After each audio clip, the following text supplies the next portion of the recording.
Spiritual wisdom, spoken thought. I want to address the people out there that think I'm trying to be a preacher or preaching script.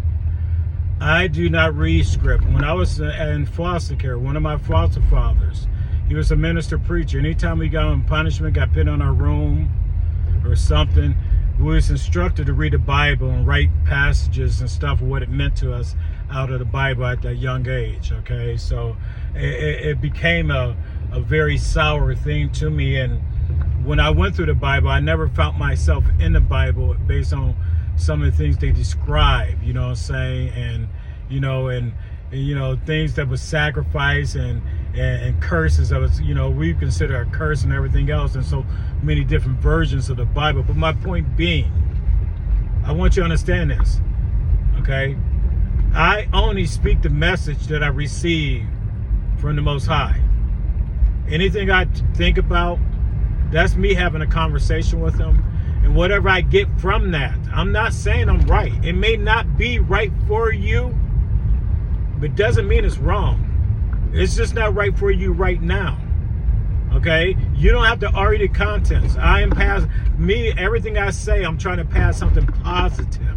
It's not me I can sit here and complain about a lot of things in life. That's a waste of time. That's not going to get me in heaven. I'm trying to give solutions to problems. And the biggest solution is not outside of you, but it's inside of you. The biggest solution is not outside, but it's inside. And when you believe in the Spirit of God, God can solve anything.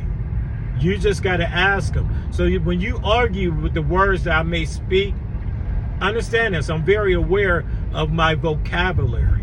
I will use vulgarity. And guess what? I'm not disrespecting God or Jesus.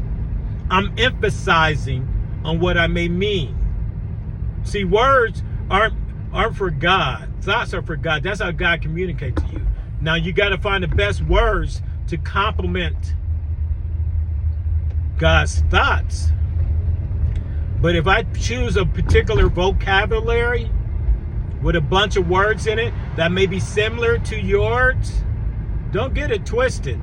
Listen very carefully. I promise you, you will hear a message, not from me. And whatever message you hear, that's between you and God. And if you want to argue with God through me, then you go ahead and leave a negative comment. I will make sure I read it. And He will, and if I take the time to think about it, He will answer it to you. I promise you. Sometimes the man in me want to answer.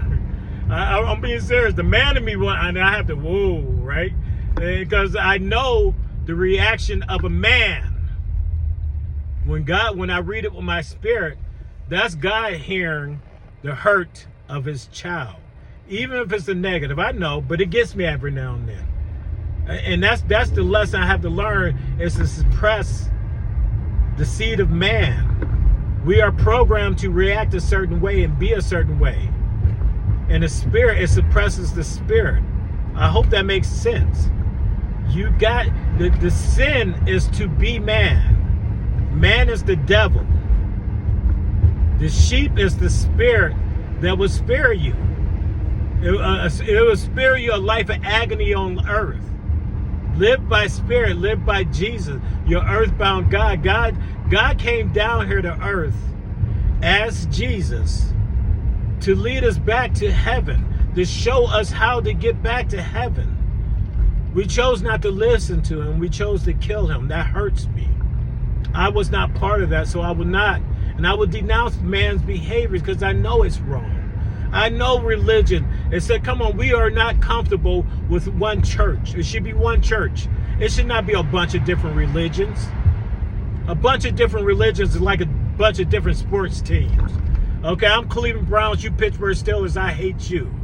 Okay, I'm Democrat, you Republican. I'm Republican, you Democrat. I'm MAGA, and you're Republican. I come to realize there's a difference between MAGA and Republicans. Okay? But guess what? They use each other. That's the sign of the devil, all of it. But again, live by spirit.